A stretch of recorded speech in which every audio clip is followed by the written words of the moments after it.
மௌனண்ணா கீழே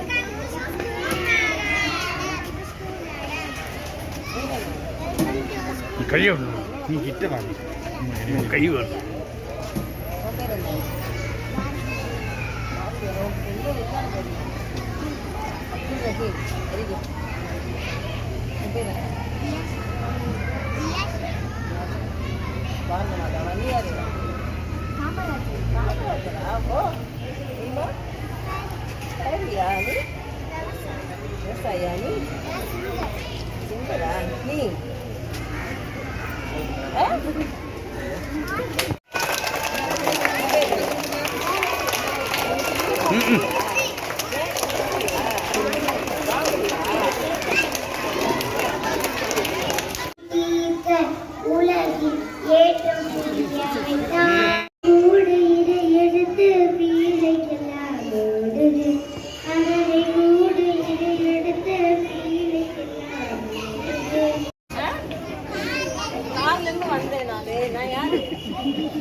டீச்சரா? எஸ்ஸா? சரி, அப்புறம் டாக்டரா? போலீஸா? போலீஸ்க்கு இவ்வளவு ஆதரவு. ஏன் போலீஸ் ஆகும்?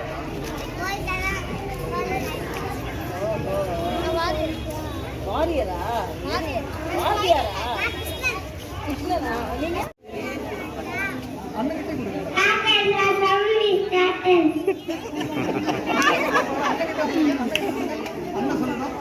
நான் யாருன்னு சொல்லு, நான் யாருன்னு சொல்லு, பேரோட சொல்லுவேன். சொல்ல யாருக்கு தெரியும் சொல்லுவேன். தீவிரமானதால் செல்லான் நாயகர் எதிரிகள் துப்பாக்கியால் சுட்டனர். மருத்துவத்திற்கு பின் உயிர்த்தெழுந்த செல்லான் நாயகர் புதுச்சேரி விடுதலை ஓலையே கட்டுட்டோம். ஏன்னா வரவே நம்ம பிளாஸ்டிக்கை பேன் பண்ண போறோம். அதனால ஓலையில இயற்கையான விஷயத்துல நம்ம கட்டு. ரொம்ப நன்றி, ரொம்ப நல்ல விஷயம். சரி, ஏதாவது ஒரு திறமையை நம்ம வளர்த்துக் கொண்டோம்னா நமக்கு ஒரு நாட்டுப்பற்று. இப்ப பேசுனீங்கல்ல, புதுச்சேரி மக்கள் பிரெஞ்சு திறந்து போராடி 2 விடுதலையை நம்ம பெற்றிருக்கோம். ஹைதராபாத் அப்படிதான். நான் 2 மாநிலத்துக்கு ஆளுநராக இருக்கேன். ஹைதராபாத் அப்படிதான். ஹைதராபாத்ல நம்ம சுதந்திரம் வாங்கினது ஒன்று, அங்கே நிசாம் ஆட்சி இருந்தது, அதுல இருந்து சுதந்திரம் வாங்கினது. அதே மாதிரி இங்க பிரிட்டிஷ் முதல் சுதந்திரம் ஒன்று, இன்னொன்று நமக்கு பிரெஞ்சு கவர்னன்ஸ் இருந்தது. அதனால நாட்டுப்பற்று, தமிழ் பற்று.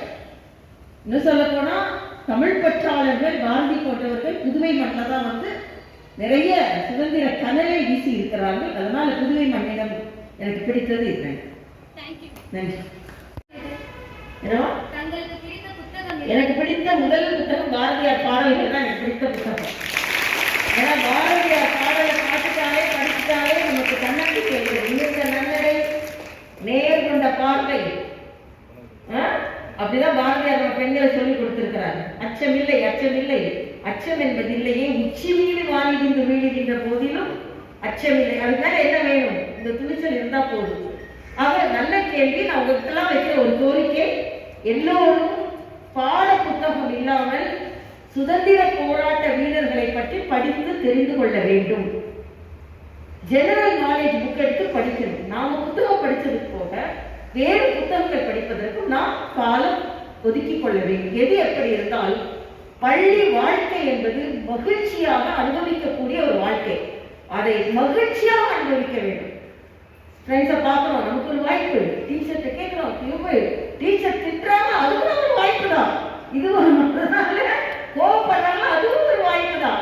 ஆக எல்லாவற்றையுமே ஒரு நல்ல வாய்ப்பாக எடுத்துக்கொண்டு பள்ளி வாழ்க்கையை மகிழ்ச்சியாக வாழ்ந்து திறமையாளர்களாக நாம் மிளிர வேண்டும் என்பதுதான் நான் உங்களுக்கு சொல்லுகின்ற ஒரு சிறுகுறி. 4 வாட்டி படிக்க வேண்டியிருக்கும், சில பேருக்கு 10 வாட்டி படிக்க வேண்டியிருக்கும். நமக்கு எத்தனை வாட்டி படிக்க வேண்டியிருக்கோ அந்த முயற்சியை கைவிடாமல் நாம் அதை போல நாம திறமையாளர்களாக வளர வேண்டும். மிக நல்லது ஒரு வாய்ப்பு.